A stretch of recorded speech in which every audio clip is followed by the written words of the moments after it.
Fala, pessoal, tudo bem? Esse é o meu podcast Fala Laís e eu já te peço para se inscrever no meu canal, ativa o sininho que vem muita coisa boa por aí. E hoje eu tenho duas convidadas muito especiais, são duas mulheres que são casadas, elas são conservadoras e policiais, ou seja, quebrando tudo quanto é tipo de paradigma. Então é uma honra receber vocês aqui, Carla e Juliana. Sejam muito bem-vindas. Obrigada. Estou muito feliz. Laís, E eu quero rapidamente falar sobre vocês aqui. A Carla, ela ficou 27 anos morando nos Estados Unidos, teve uma grande experiência aí. Depois eu te peço para tu pontuar aqui em detalhes. Ela foi policial no Texas, foi promovida a detetive, fez curso de fuzil, um monte de coisa aqui, depois tu fala. E a Juliana também, ela é advogada, ficou anos atuando nessa área. Depois ela ingressou na SEAP em 2013, passou por diversas lotações e hoje trabalha num lugar bem tranquilo, né? No manicômio judicial aqui em Niterói. Exatamente. E vamos lá. Então, meninas, eu já quero começar a primeira pergunta sendo bem direta, porque vocês são um casal de mulheres conservadoras e eu quero que vocês digam assim de uma forma bem fácil para o pessoal o que é ser conservador na prática dentro de um relacionamento. Traz algum exemplo prático aí de como que é o relacionamento de vocês. Então, essa questão do conservadorismo e o casamento homossexual, nós somos de famílias tradicionais. Meu sogro e minha sogra vão fazer 50 anos de casado, meus pais têm mais de 50 anos de casado. Temos irmãos casados, sobrinhos. Só que a gente se encontrou, Deus nos deu a bênção de unir o nosso caminho, os nossos propósitos. E nossos princípios é a lealdade, a cumplicidade, a amizade, a parceria e o amor, que tudo supera. Que lindo, né? E o que tu acha, Carla? Eu acho que ser conservador eu não vejo que ter nada a ver com sexualidade. Eu acho que é ter comprometimento uma com a outra, parceria, lealdade. E independente de sermos um casal homossexual ou qualquer outro casal hétero, os nossos princípios políticos, opinião sobre segurança pública, sobre economia, isso, ser um casal homossexual não interfere no que Com a gente certeza. quer, né, de melhor para o nosso país. E na verdade, orientação sexual não define caráter e não define também lado político. Uhum. Mas o que a gente vê, principalmente no Brasil, é o seguinte: a esquerda, ela monopolizou essa pauta LGBT, GSL, eu não sei mais qual é o nome, porque são várias letras, eu fico até perdida. Tem a máfia do alfabeto, como a gente diz nos Não, Estados é uma Unidos. loucura, mas enfim. Então a esquerda, ela se monopolizou disso e ela fala basicamente o seguinte: olha, tu tens essa orientação sexual, então tu és obrigada a seguir essa cartilha. Do contrário, tu não serve para nós, tu vais ser excluída. Ou seja, tudo aquilo que eles defendem na teoria, que é a igualdade, a pluralidade, na prática, se tu não concordas com isso, eles fazem o contrário, que é excluir, é segregar. Então, diante disso, eu queria que vocês me contassem se em algum momento, assim, dentro do relacionamento de vocês já passaram por algum tipo de preconceito por serem mulheres casadas conservadoras. Já houve uma situação de eu postar conta pra nós. Foto com Bolsonaro e aí colega vir, tá dando tiro no pé. E eu não gastei energia respondendo. Isso aí. Porque, assim, cara, as atitudes falam por si. Eu acho que o mal se mata sozinho. E a gente está vendo desde o governo atual. Então, a gente fala que saudade do nosso ex-presidente, né? É verdade. E eu acho que eu comentei até, não sei se foi na tua página ou do Carlos Jordi, alguma coisa, e uma pessoa tirou tempo para vir me mandar mensagem no privado, várias mensagens no privado, falando: você acha que vocês são aceitas pela direita, que sapata de direita e não sei o quê. E aí a Juliana, eu começo a teclar a Juliana: não responde, deixa pra lá, não gasta energia. Aí é verdade, eu excluí e pronto.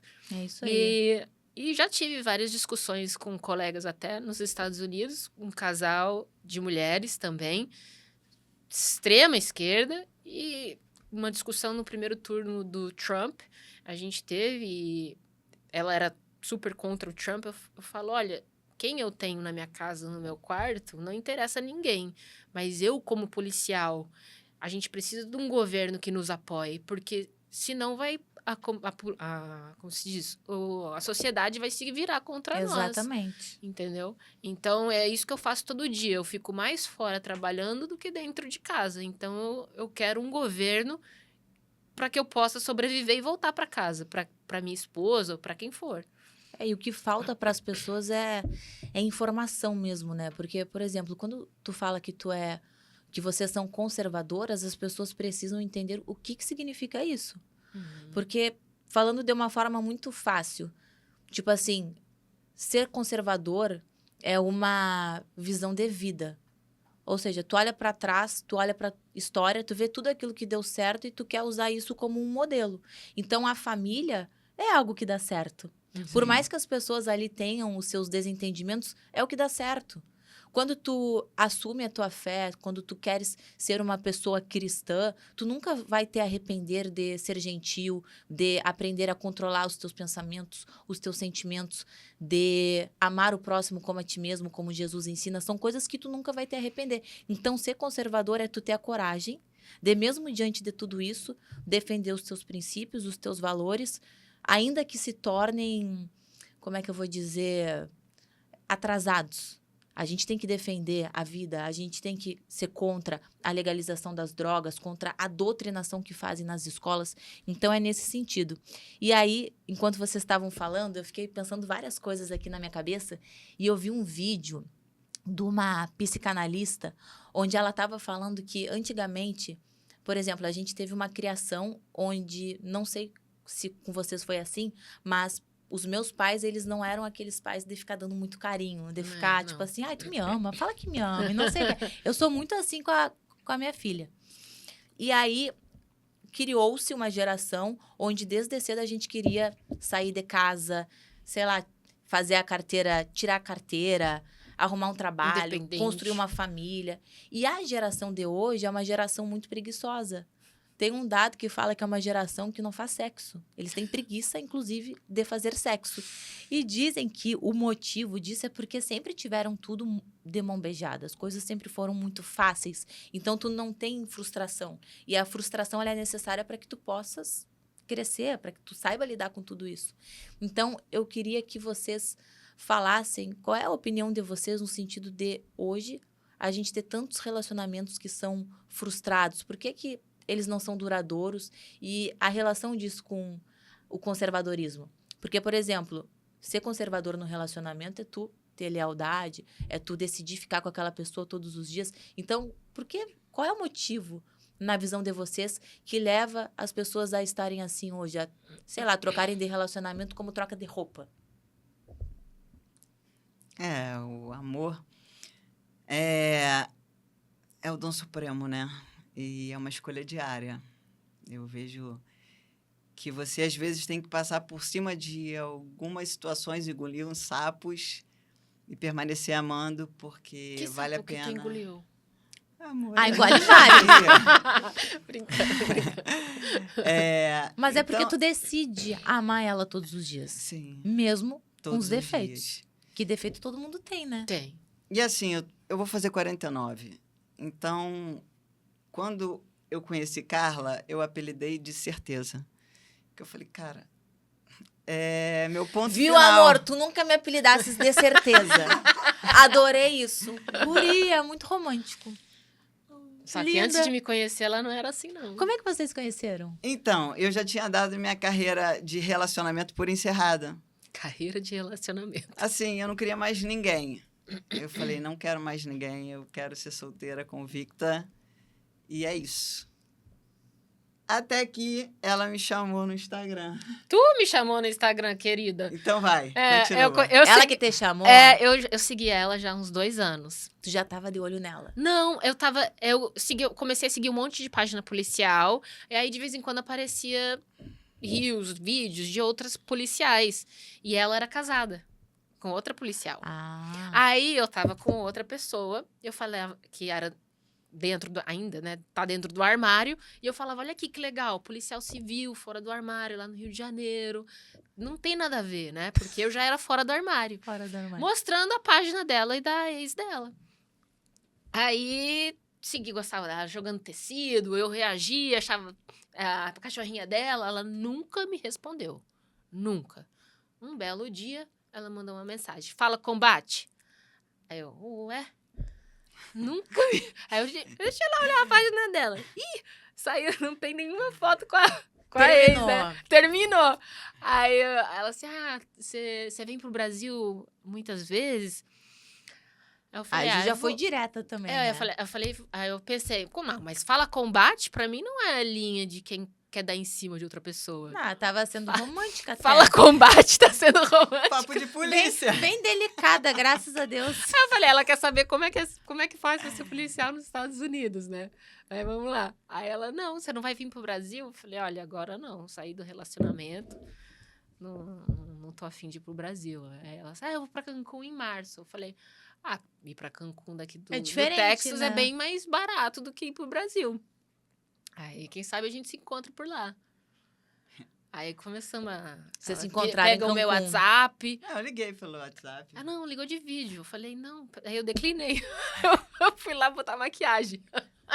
Pra atender a chamada de vídeo dela. Aí começamos a falar todo dia. Ela perguntando das cachorras, eu perguntando dela. E começou a surgir um certo sentimento, né? Aí eu vou esperar. Era outubro. Falei, vou esperar até março. Aí eu não falei pra ninguém, fui no feriado do Dia de Ação de Graças dos Estados Unidos. É quando? Que eu estaria de folga. 25 de novembro. É a quinta-feira do mês de novembro. Uma coisa E tu tava trabalhando lá, né? Eu tava trabalhando lá como detetive. Então, o detetive não é essencial, né? Então, a gente folga nesses feriadão. Aí eu ia estar de folga quarta, quinta, sexta, sábado, domingo. Aí eu falei... Tava olhando o preço de passagem, eu falei, olha, São Paulo é bem mais barato do que eu ir pro Rio. Você quer ir pra São Paulo? Pode ir pra São Paulo me encontrar? Aí ela demorou. Eu falei, então tá. Não falei pra minha mãe, não falei pra ninguém. Minha mãe me ligou, eu não atendi, depois a minha mãe brigou comigo. Teus pais são daqui também, né? São do Brasil, né? São de Santa onde? Catarina. Da catarinense. Mas meus sogros ainda moram nos Estados Unidos. Mora lá. A minha mãe fica, bate e volta O direto. bom é que vocês podem visitar agora, né? Tá, mas e aí, se conheceram em São Paulo, aí como é que foi assim? Foi amor à primeira vista? Ela já falou, eu te amo de cara, assim. Ai, foi que nem o Carlos. Nossa história é muito parecida. Ele que me chamou, aí ele fala que eu chamei ele. Aí quando a gente se conheceu, no segundo dia, pra não mentir que foi no primeiro, ele olhou nos meus olhos e falou assim, eu te amo, tu é a mulher da minha vida, nós vamos casar e ter 2 filhos. Olha. Aí eu falei, meu Deus do céu, ele tá louco, né? Nem me conhece direito. Eu já ia sair fugindo, tipo... Mas eu fugi pra Porto Alegre, não Sério? respondi mais ele, fiquei apavorada.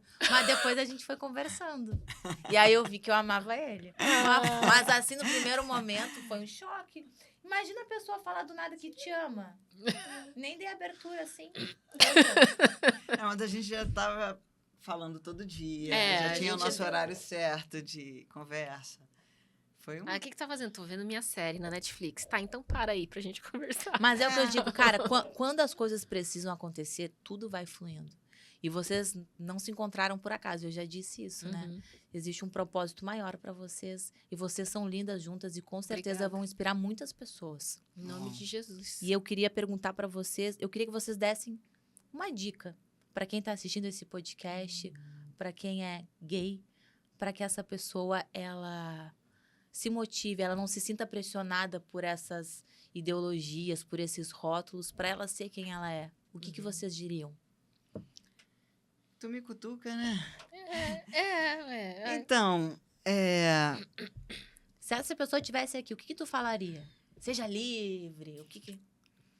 sempre aconselharia para ela orar, para que Deus revelasse a ela a importância que ela tem no Senhor.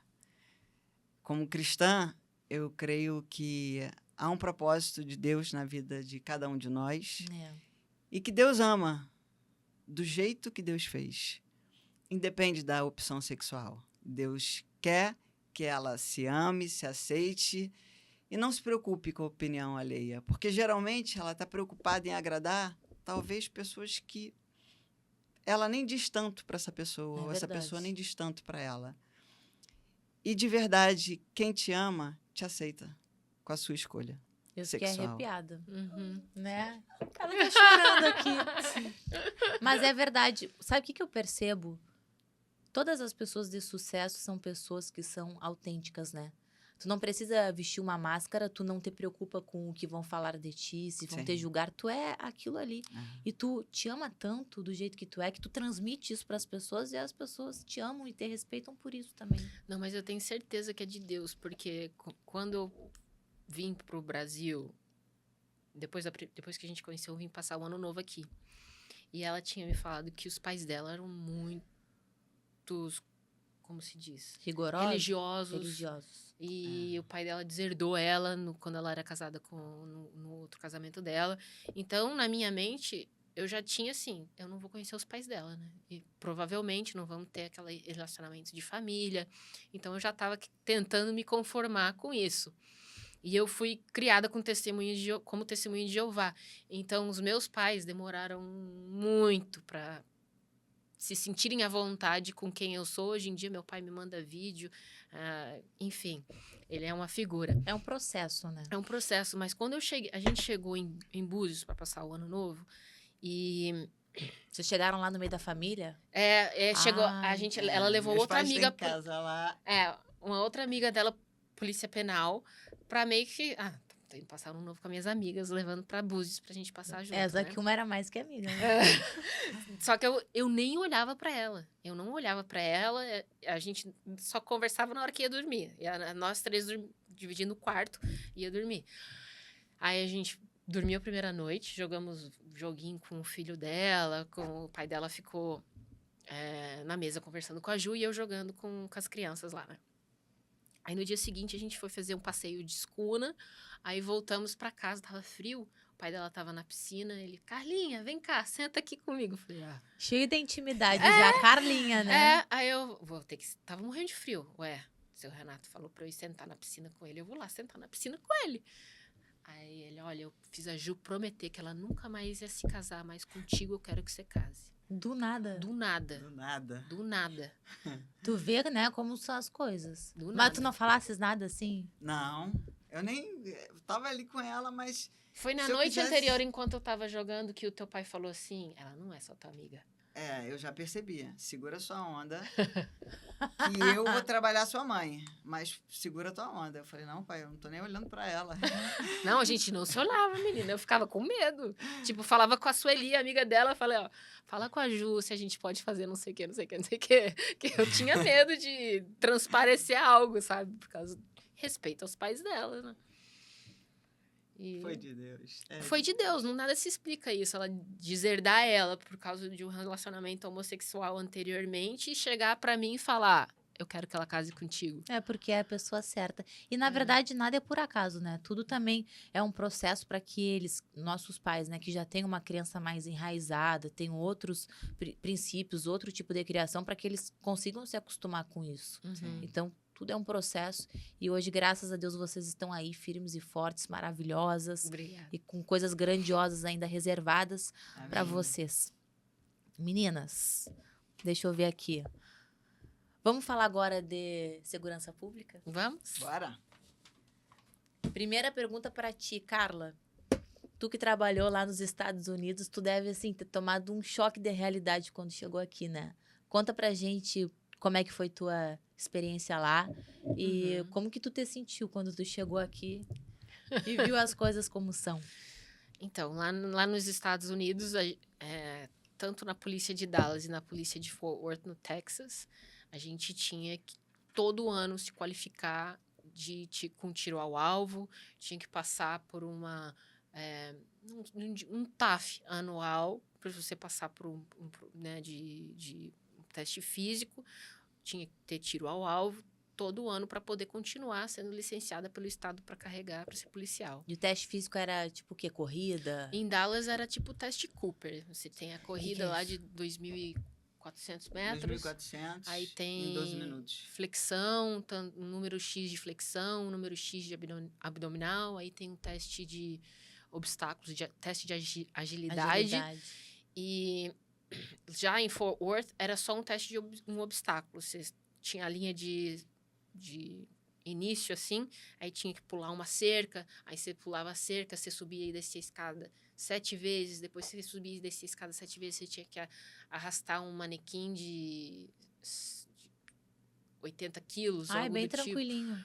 E aí, no final das contas, você tinha que dar uma arma, não é uma arma de verdade, mas tinha o peso de uma arma de verdade, tá apertando o gatilho, não sei, 12 vezes na mão direita, depois 12 vezes com a mão esquerda, mas no alvo que tinha colocado lá. Ou seja, tu tem a mira boa. Tem que ter a mira, mesmo eles te põem numa situação de estresse, né, de correr, pular, subir, descer a escada para deixar com o coração acelerado, para depois você ter ainda a mente e a condição de poder puxar o gatilho na direção certa, né? Uhum. E o mais chocante para mim é descobrir que depois da cadepol aqui do policial não se tem mais teste de tiro ao alvo, não se tem mais TAF. É só uma vez, né? É só uma vez.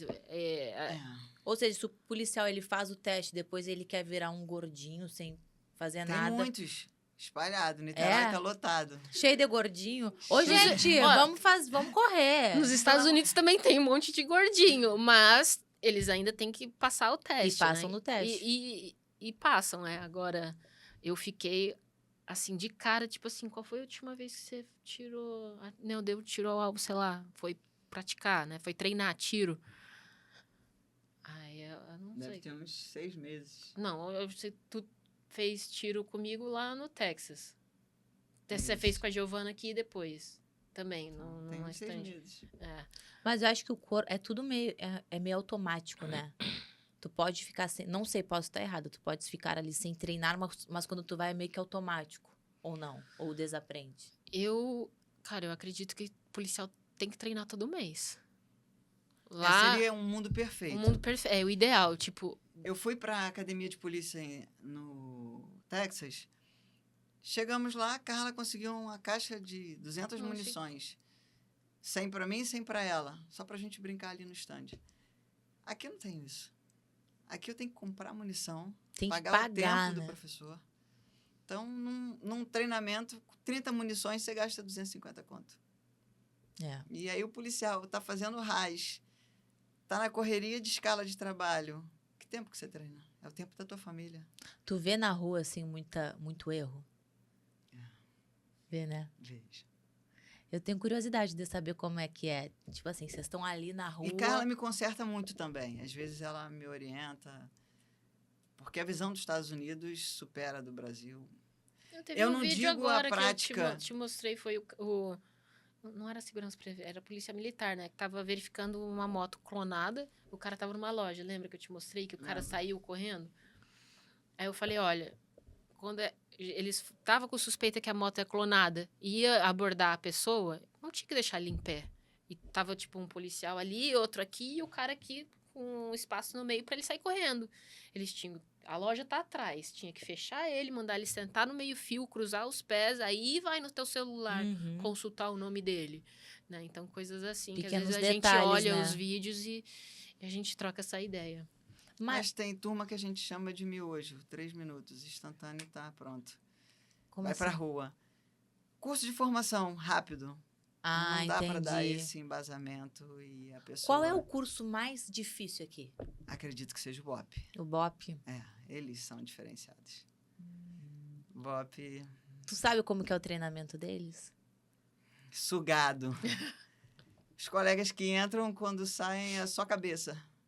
Mas quanto tempo será que é de treinamento? Acredito que uns 4 meses, mas 4 meses full time. Madrugada. Vivendo aquilo ali, é, né? E lá nos Estados Unidos, o que se equipara ao BOP? SWAT. SWAT. Tu fez, né? Fiz o curso da SWAT, mas eu não entrei para a unidade da SWAT. Mas né? tu fez o treinamento. Mas eu fiz o treinamento, que era tipo um obstáculo, tinha que correr carregando galão, Era um trabalho em equipe. Aí teve até uma hora que eu fiquei brava, porque era eu e outra mulher no meio de, acho que tinha 40 homens nesse curso. Tinha que passar um galão de água e você tinha que correr uma certa distância. Cada um tinha que correr uma certa distância com esse galão enorme, pesado de água. E foi passando, o pessoal não queria dar pra mim. Eu falei, eu quero fazer minha parte, me dá isso aqui para que eu vou fazer. Eu vou completar esse curso igual, não tem tratamento diferente. Isso aí. O uniforme é o mesmo. Então, foi bem puxado. Contratei personal para me treinar quando eu sabia que eu ia fazer esse curso. Em treino de servir mandado de busca, de ter que arrombar a porta, de como você entra, né, num apartamento, se é cruzado, se é... Eu não sei o termo aqui da outra maneira de entrar. E foi assim, foi um curso...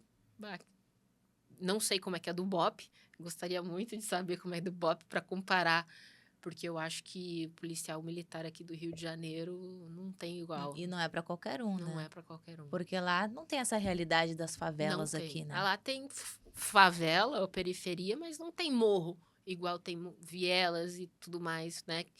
Que pode como diz, a possibilidade de sair tiro de cima do lado de baixo de tudo quanto é lado. Então, É brabo, né? é.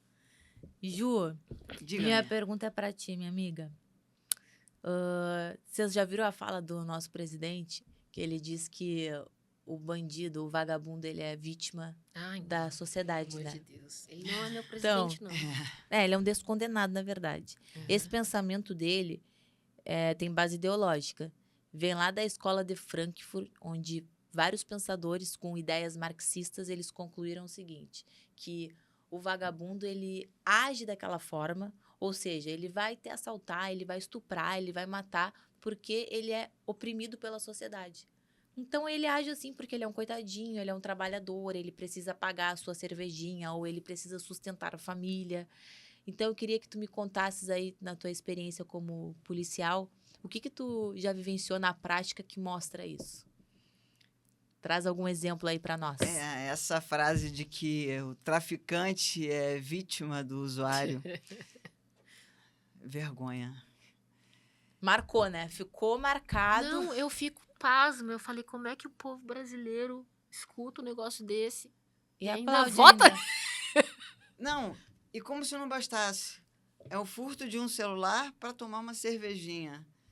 É banalização do crime. É verdade. Então, acaba abrindo um precedente para que isso ocorra diariamente. A polícia prende,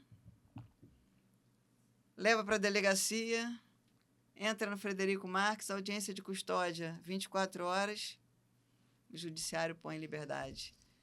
Aí vocês vão lá e enxugar prendem de gelo. novo. É um enxugar de gelo. É desmotivador. Essa proteção infinita que se dá para o vagabundo. E acontece mesmo, né? O ganso hoje ele tem mais direito. Mais visibilidade para o Estado como um pobre coitado do que nós policiais que vestimos a farda, que enfrentamos o crime diariamente e não conseguimos essa proteção do Estado. Tu falou em enfrentar o crime. Já teve algum momento assim na rotina de vocês que vocês pensaram, meu Deus, hoje eu não vou voltar para casa? Alguma coisa assim? Algo bem emblemático? Então, dentro do cárcere, eu como policial penal, tenho um momento... Agora não, que eu estou no manicômio. Me lembra que depois eu tenho uma questão interessante para falar do manicômio. Até anotar aqui. Uhum. Tá, legal. Na unidade prisional tem um momento do confere. Então, o plantão anterior está sendo passado para o plantão do dia. E aí, eu vou perguntar qual é o efetivo carcerário. Tem 470 presas. Beleza.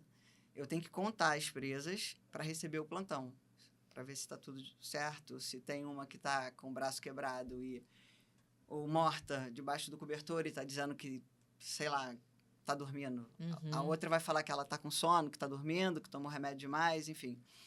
E aí, nesse momento do confere, é uma situação embaraçosa, porque você tem que ir até o final da cela com elas enfileiradas E aí você vai olhar para a cara de cada presa para saber se houve briga na noite anterior, se ela tá ali em perfeito estado. E é pra só você tu assumir no o meio plantão. delas.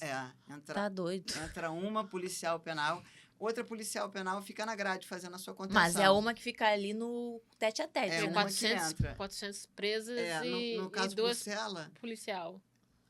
porque, digamos lá, na minha primeira lotação, a cela tinha 60 presas. E era uma cela só de homicida, no Nelson Gria. Era Bem a cela tranquilinho C. de novo. Então eu tinha que ir do início da grade até o final da cela, eram 60 presas que eu ia falando o nome e olhava pro rosto. Se ela tivesse com estoque, alguma coisa ali, já era, cara. Enfiou em mim. Ninguém nunca te falou nada, nunca te afrontou assim? Não deixei crescer para isso, não. Bota respeito, né? É. Elas respeitam ali, pelo menos. Eu sempre digo, respeito vai, respeito vem. Eu tô aqui para bancar minhas 24 horas. Então, Aham. vamos fazer o plantão ser bom para vocês e para mim? E tu já viu acontecer algo tenso assim? Ou- Já vi bastante. O berimbolo delas mesmo, elas são muito dissimuladas. Imagina um monte de mulher junto, homicida ainda. Não tem como dar DTPM. certo. DTPM. Não, e assim, já teve situação de estar havendo briga no final da cela e aí uma vem para próximo da grade e fala assim, não, elas estão orando ali. Tipo assim, não é. tô rindo da risada da Carla. Aquilo ali é briga casada. Tem gente Elas só apostando em tão uma, tem orando. apostando em outra. Sério? E aí você tem que estar atento. Então, eu vou participar da oração daqui, da grade. E Abre tem aí, que abre aí. chegar lá e Afasta apaziguar. aí que eu quero participar. E aí faz-se o silêncio. A É posição que de a Ju confere, é tu brava, já né? abre. Só dela falar, as pessoas já ficam... Tá bom, tudo Então, bem. vou até beber uma água. E tu, Carla? Qual foi o momento assim que tu sentiu hoje não vou voltar pra casa? Teve um em particular que foi uma das minhas primeiras brigas corporais lá nos Estados Unidos, que foi responder a uma ocorrência que era no final do expediente. Aí lá tem uma regra assim, o primeiro policial que pega a chamada é o que vai fazer o relatório, o que vai tomar conta de tudo, e precisa de outro para ser a cobertura. Então, um policial que era de mais idade, ele pegou a chamada. Eu falei, era 10h30, eu saí às 11h. Eu vou lá ajudar ele e depois eu vou embora para a delegacia, né? Terminar um expediente. Porque o horário dele era das 4 às 7 da manhã e o meu era das 3 às 11 da noite. E era um crime, assim, uma chamada, uma ocorrência que acontece direto. Homem recusando a sair da loja de conveniência, agitado, não quer sair. Algo do tipo. Aí dá a descrição do cara. Aí eu olhei no mapa, ele estava mais perto da ocorrência do que eu. Eu falei, eu vou indo em direção. Só que quando eu cheguei lá, o outro policial não estava lá. Eu fui olhar no mapa, ele foi lá pro outro lado da cidade. Tu tava sozinha. Eu tava sozinha. Aí, quando eu cheguei estacionei a viatura, eu vi que o cara, né, que era igual, tava descrito na ocorrência, e o empregado, o funcionário da loja de conveniência, apontando assim, é ele.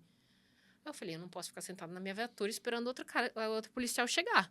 Aí eu avisei, eu não sei se está certo chamar de despachante, que fala, né, que delega as ocorrências para os policiais. Eu falei, cheguei, tô na cena, não sei o quê, o cara tá ali, homem preto, usando blá, blá, blá. E aí eu saí, eu falei, ei, que tá com cara de 2 metros de altura? Aí eu falei, o que tá acontecendo? Sua puta, não sei o quê, o que você tá fazendo aqui? Eu falei, tira a mão do bolso, fazendo favor. Porque não sei o que. Eu falei, tira a mão do bolso, fazendo favor. Aí o cara, agitadão, 2 metros de altura, aí eu coloquei meio que a mão assim, apoiei no meu cinturão, né? Uma na minha arma e outra aqui do lado. Aí eu vi que ele fixou o olhar na arma. Eu falei, se eu tirar minha arma aqui, ele 2 metros de altura, vai tirar de mim e usar contra mim. Então, a arma não dá pra usar. O taser dá pra usar? E tudo isso pensando rápido, né? O taser dá pra usar? Não, ele tá com um casaco grosso. O taser, se eu usar, não vai pegar na pele, porque ele tá com roupa muito... E era verão, né? roupa, como se diz? Não dava pra Volumosa. tirar a arma e pá, Volumosa. atirar assim no meio da perna, já que ele era alto, alguma coisa Que- assim. Não, tinha que ter motivo. Aí eu não tinha motivo ainda. Ah, é Mas eu tava me verdade. preparando. Olha, eu já ia fazer tudo errado no primeiro dia como policial. Eu tava me preparando pra merda que ia acontecer. Tipo, se ele quiser partir pra cima de mim, se eu tirar minha arma, justificar que ele tem 2 metros de altura, eu tô aqui sozinha e eu tava com medo pela minha segurança, poderia articular, usar a arma? Eu poderia. Mas só que ele tem 2 metros de altura, é mais forte que eu, provavelmente ele vai conseguir tirar minha arma e usar contra É. mim. Então não vou usar minha arma. Taser não dá porque ele tá cheio de roupa. Não vai pegar na pele e não vai adiantar. Aí eu consegui tirar ele da loja, convencer ele a sair da loja. E falei, você tem identificação? Tem. O que eu faço agora? Sua filha da puta, blá, blá, blá, blá, blá. E eu já tinha pedido no rádio. Eu preciso de cobertura, tipo, sirene, liga, tipo, a gente fala código 3, né? Vem agora. Eu preciso que vai dar merda. Tipo assim, prioridade, vem. E era troca de expediente. Então, a galera tá numa sala de briefing, assim, escutando as orientações. Ó, isso aqui aconteceu hoje à tarde, não sei o quê, pra galera da noite E que tá tu chegando. ali e no eles, olho do furacão. e eles têm que pegar a chave da viatura pra depois sair. E eu E tentando... não querem assumir a ocorrência. Tipo, Não, mas eles estavam começando o expediente, então quem não queria assumir a ocorrência ali é quem tá indo embora. Mas aí eu sabia que eu tinha que aguentar até a cavalaria chegar, né? E aí o cara disse, o que você quer que eu faça? Eu falei, então senta aí no meio fio, né? Aí ele começou a sentar, na hora que eu achei que ele ia sentar, ele virou pra mim e começou... Mentira. Meu rádio voou para um lado, não sei. O que me ajudou foi um pouquinho de judô que eu sei.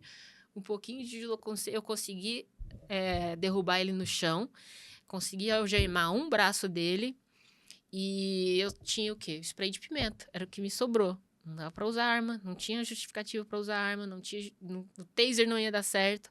Aí eu, com uma algema em um braço, esvaziei o spray de pimenta na cara dele. E aí chegou, a cavalaria finalmente chegou, levou eu, um sargento e mais um policial para algemar o segundo braço dele. E aí conseguimos. Imagina, Mas o meu cara cabelo- de 2 metros. Não, e te pegou numa situação que tu relaxou, né? Tu achou que ele tava ali se sentando. Não, eu tava já assim, vai dar merda, porque tem uma droga lá no Texas que é bem popular que chama PCP. PCP é formol, né? O produto que eles usam para preservar o corpo depois de morto. Aham. E eles têm a mania de molhar o cigarro de maconha e fumar. E isso te deixa muito louco. Te deixa, assim, com uma força de super-herói. Tu pode Mentira. quebrar o braço do cara, ele vai continuar lutando Que contigo. doideira. Quando a gente tem ocorrência que a gente sabe que é de alguma pessoa que ingeriu PCP, o mínimo para responder essa ocorrência são 5 policiais. Então, eles têm que se encontrar em um ponto e todo mundo junto para lidar com essa pessoa. E ele tava. E ele tava com a pupila assim, né? E olho vermelho, já dava pra saber que ele tava ali transformado. transformado. Então, o meu plano era tentar atrasar o máximo possível pra dar tempo da galera chegar e me ajudar, porque eu sabia que ia dar merda. Vocês, como policiais, têm que ter uma mentalidade diferente, né? Porque podem falar o que for, todo mundo tem a sua personalidade, mas essa cabeça de ter disciplina, de saber muitas vezes não levar problema para dentro de casa é algo que vocês têm que trabalhar diariamente, né? Porque, por exemplo, eu estudo muito essa questão de mentalidade. E eu sei que se tu passa o tempo inteiro colocando atenção numa coisa ruim e pesada, tu tem que ter um momento para conseguir desopilar aquilo ali e ficar tranquila. O que vocês fazem para isso? É a conexão com Deus? Eu tenho certeza que é isso, né? Já até sei a resposta. é oração. Porque vocês devem ver cada coisa. Tu, principalmente agora, né, Ju? É, Na rua, no manicômio. É um sim. ambiente pesado.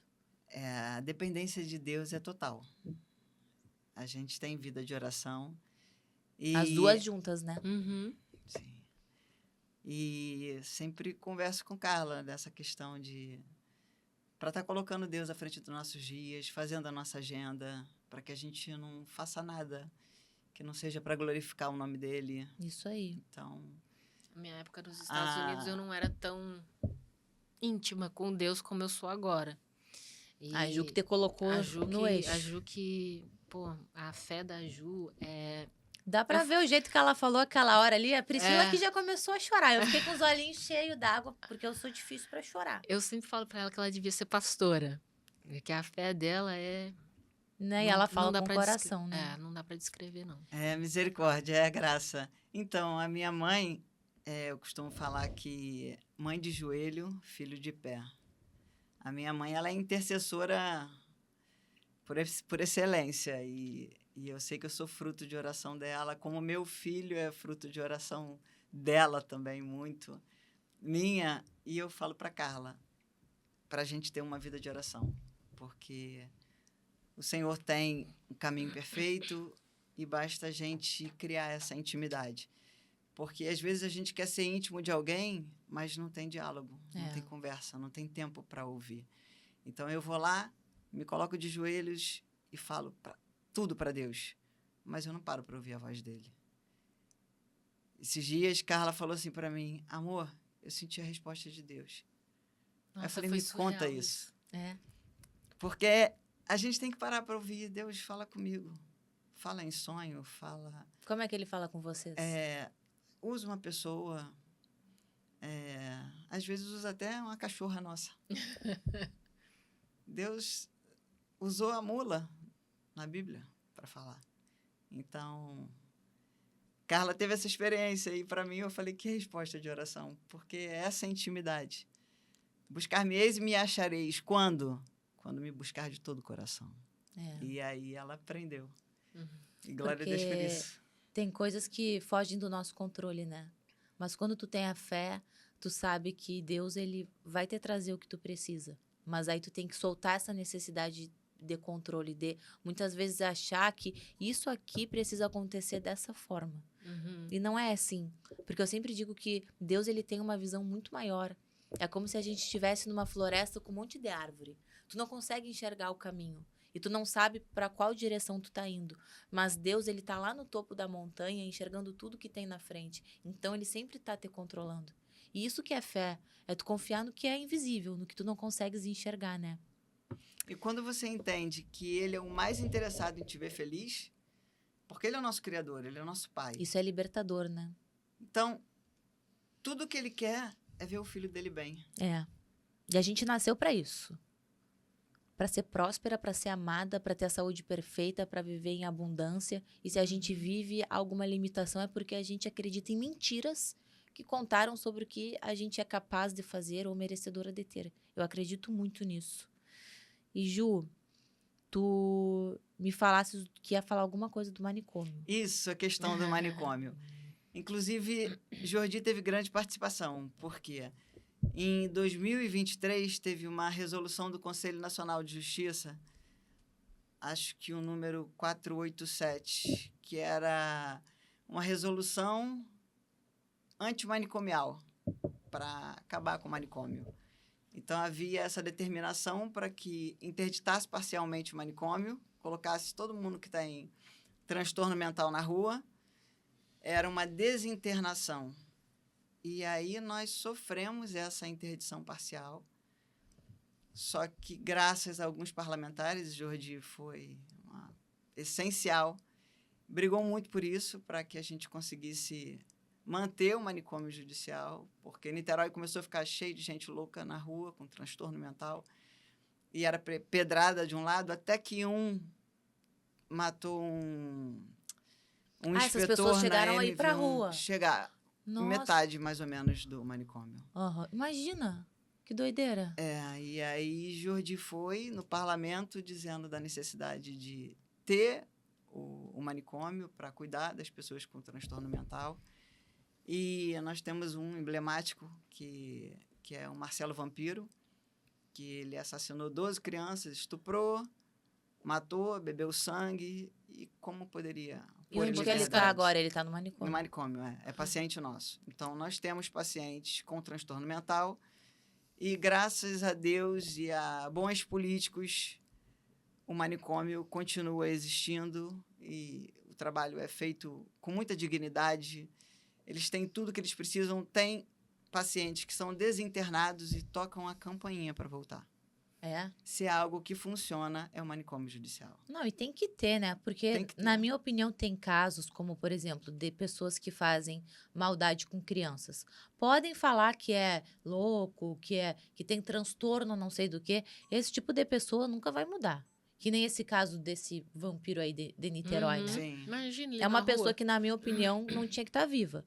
Mas já que a nossa Constituição não permite matar, que fique preso pro resto da vida. Exatamente. Porque imagina colocar ele no convívio social. É óbvio que ele vai fazer novas vítimas. Uhum. Porque eu sempre tô batendo nesse ponto. Tem pessoas que não mudam. O pedófilo é um. Uma pessoa que tem a capacidade de fazer uma maldade com uma criança, um bebezinho, um recém-nascido, não vai mudar. Não é a prisão que vai curar ele. Na verdade, a prisão só serve para tirar ele da Afastá-lo sociedade da e sociedade punir. Uhum. e tratar com medicamentos, porque depende de medicação. É um transtorno mental mesmo. No caso desse vampiro aí de Niterói. De todos os pacientes ali que recebem a medida de segurança. Mas lá é tranquilo ou ninguém nunca atacou vocês nem nada, né? Não é aquela coisa de filme que tu chega lá, é um batendo com a cabeça na parede. É mais ou menos. Ai, que loucura. A Paula que botou fogo. Sério? Tem incendiária, tem... Tem que ter muita intimidade com Deus, né? Porque é um ambiente, querendo ou não, o mundo espiritual existe. E se tu não Uhum. souber se blindar, tu acaba sendo sugada, né? Meninas, penúltima pergunta aqui. Eu sempre penso que a gente tem que trazer coisas para o nosso país que deram certas em outros lugares, que nem aconteceu em El Salvador. Um dos lugares mais perigosos do mundo, Bukele chegou lá e ele entendeu que o vagabundo, ele tem medo de duas coisas, que é de consequências reais e penas severas. Então ele organizou tudo. Hoje os presos, eles cumprem a pena, são disciplinados e eu creio muito nisso que o agressor, o criminoso, principalmente quem comete esses crimes contra crianças, que eu tô sempre falando sobre essa pauta, ele só tem que ter direito à água e a respirar dentro do presídio. A gente não tem que pensar em direitos humanos, a gente tem que pensar em proteger a sociedade. Então, eu queria que vocês, juntas aí, pensassem em 3 coisas que podem ser feitas no nosso país para que a questão da segurança pública ela possa ser melhorada. O que precisa ser mudado aqui? Direito dos manos funciona para os manos. A segurança pública, a meu ver, carece de valorização profissional. Isso é muito importante. No Ninguém sentido fala. de um plano de saúde. Você está ali representando o Estado, fardado, é um alvo fácil. Tem que ter um auxílio tanto no treinamento, tanto equipamento, eu acho, e também de assistência de, sei lá, nos Estados Unidos a gente podia ir numa psicóloga X vezes por mês, sem ter que pagar particular ou sem ter que usar o plano de saúde. Tinha uma unidade para prevenção de suicídio entre os policiais. Tem muito policial que se suicida, né? Eu tô horrorizada. Ninguém fala sobre isso. Eu tô horrorizada com o número de policiais que eu vejo, que eu venho vendo, né, desde que eu me mudei para cá, que tiram suas próprias vidas. E isso é uma coisa que eu acho que teria que mudar. E o amparo jurídico também. Porque o Estado bate palma para a gente no dia de hoje, no dia da mídia, da operação. E Só depois que vira as costas. ficamos né? baleados. Perdemos 1, perdemos 2, perdemos 3. Só que para o Estado a gente é um número. Não faz falta, não faz diferença. Brilhou, deu mídia, o povo aplaudiu, dane-se a família do policial, dane-se a viúva do policial, dane-se. É verdade. Outra notícia vai vir, vai apagar essa, o holofote vem para outra. É a famosa cortina de fumaça, né? Exatamente. Então, não tem amparo jurídico, não tem amparo médico, vai para a fila do SUS. Esquece de focar no mais importante, né? Que é o policial, que é quem realmente vai fazer esse trabalho de frente. Sim. Meninas, eu admiro muito o trabalho de vocês, a coragem de vocês.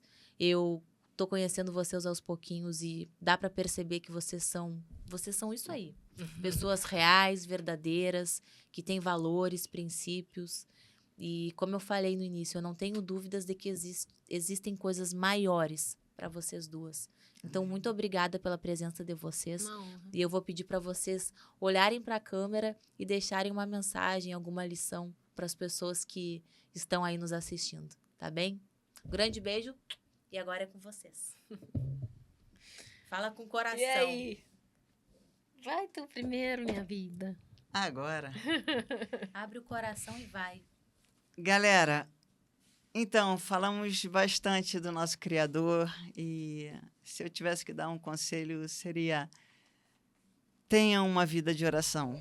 Busquem intimidade com o Pai para que vocês possam se conhecer e entender o propósito dele na vida de cada um de vocês. Arrasou. E meu recado é: não deixe que a sociedade ou que as pessoas ao teu redor, por conta de te rotularem, pense que tenha que agir dessa forma. Eu creio que as pessoas têm que pensar por conta própria, né? Eu acho que o nosso país ainda temos um pouco de liberdade dessa escolha, de mudar o que a gente acha errado. E a gente tem que usar o nosso direito, né, como cidadão, para tentar fazer o nosso país melhorar. Então, direita, gay, lésbica, trans, eu acho que a gente tem que pensar no progresso do nosso país, na economia do nosso país, na segurança do nosso país e não se preocupar com quem a gente tá. Muito bom. É isso aí. Depois tu corta. Maravilhosa!